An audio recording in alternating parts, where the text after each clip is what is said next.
Hi guys, welcome back to another episode of Family Days. Today I'm going to share with you some recipes for some quick and easy snack ideas.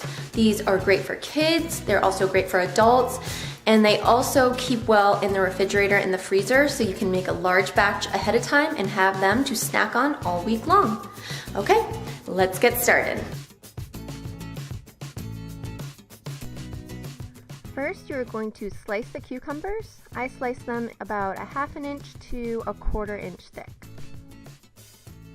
Then you're going to spread the cream cheese on each individual cucumber, top it with a slice of ham, and then put another slice of cucumber over the top. Again, you can use any kind of cheese and any kind of protein that you would like. This is just my preference. And that is what they look like when they are finished. These keep well in the refrigerator and should last you all week.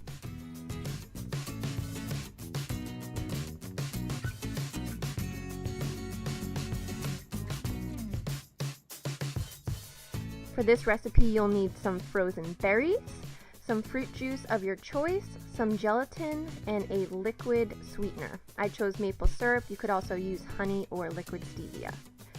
Then you're going to dump your berries into your blender. It is important that you make sure that they are defrosted beforehand so that they can easily blend up into a nice liquid.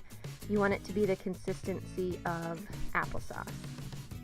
So here you can see it resembles a really thin smoothie applesauce type texture.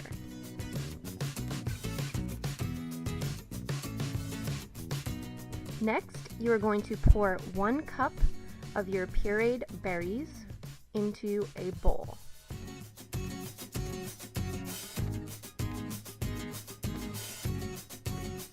Then you will add 1 cup of whichever kind of juice you would prefer. This is a cranberry blueberry juice. You could also use orange juice, pear juice, any kind you would prefer, and add that to the bowl as well. Next, the recipe calls for a 1/4 cup of sweetener. I chose to use maple syrup in this recipe, but again, you can choose whichever sweetener that you would prefer. Next, you're going to add a 1/2 cup of gelatin. I didn't have my 1/2 cup measuring cup, so I had to use 2 1/4 cups of gelatin. And then add in your 1 cup of boiling water and stir. As you're stirring, you might notice that it gets a little clumpy. At this point, I usually like to use my immersion blender. It mixes it up really nicely and gets rid of all the clumps. So use a blender or a mixer to continue to mix until you no longer see any clumps of gelatin.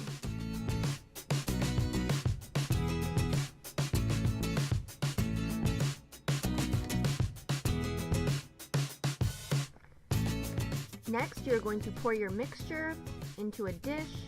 You could also pour them into candy molds. It's up to you. You could do a larger or longer dish. This is just the size that I prefer. Take it out of the refrigerator once it feels firm to the touch, and then you can slice it up into whatever size pieces that you would like.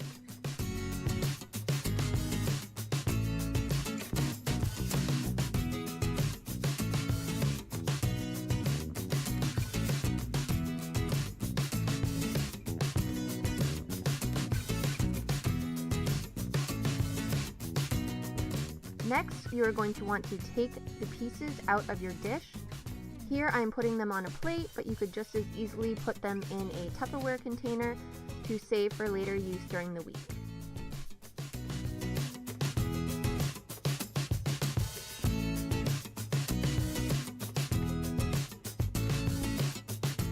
And here's what they look like when they're all finished.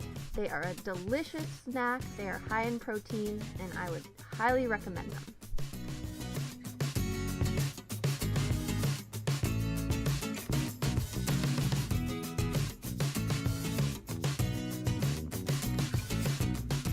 For this recipe, you are going to need 1 cup of shredded coconut, 1 cup of dried fruit. I'm using cranberries here. You'll also need 4 cups of assorted nuts. You can choose whatever kind you would like. a teaspoon of vanilla, 1 cup of almond butter, 1/3 cup of coconut oil, some cinnamon, salt, and honey. First, you are going to measure out 2 cups of your nuts, and then you are going to chop them up into a coarse consistency. This is going to add a nice texture and crunch to your granola bar, so you don't want them to be too finely chopped.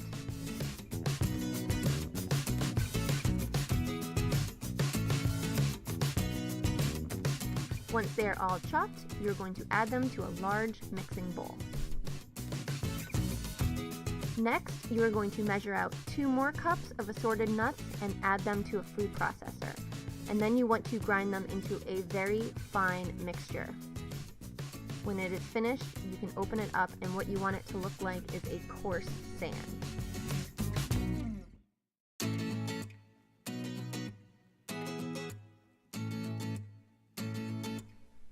You can then go ahead and add that to the mixing bowl as well.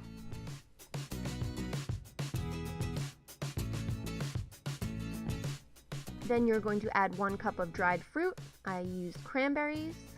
And then you're going to add 1 cup of shredded coconut.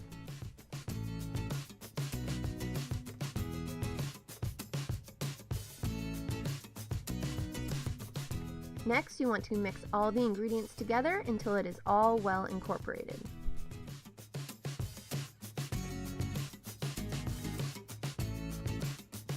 Now we are going to be making the liquid to hold the granola bars together. So first, you're going to add 1/3 cup of coconut oil to a saucepan. Next, the recipe calls for 1/4 cup of honey. I usually like to use a little bit less. I tried to cut down on our sweeteners, but you could surely use the whole 1/4 cup if you wanted to.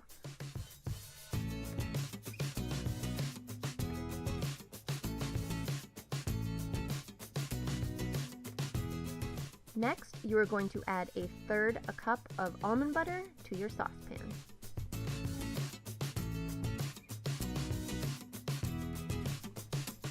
Followed by a sprinkle of salt.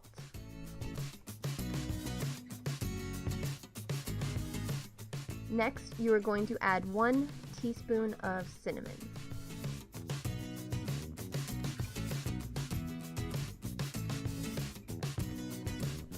Then you will add 1 teaspoon of vanilla extract.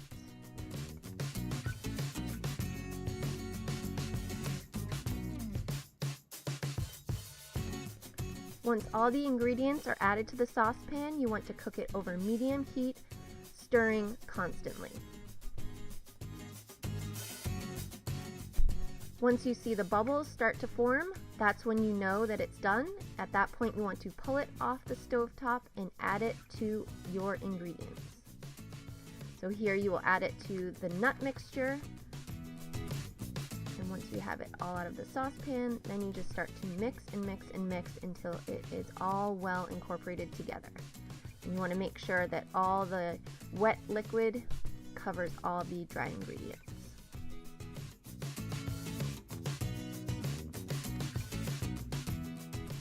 Then you're going to pour the mixture into a pan. Make sure that you use parchment paper. That will prevent it from sticking to the pan and make it really easy to pull it out and cut it when they're finished. You also want to make sure that you press down very hard with your spoon so that you make the granola bars nice and compact. This prevents them from crumbling. Then put it in your refrigerator for 3 to 4 hours to cool. Once they are cool, you can go ahead and pull them out of the pan and start slicing them into whatever size granola bars you would like. I usually do squares, but you could do rectangles. It's totally up to you, whatever your preference is.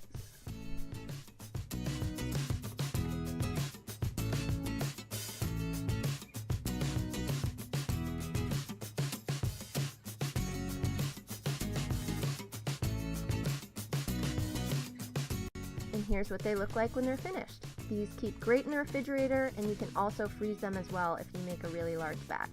They're absolutely delicious. I love them, and so do my kids.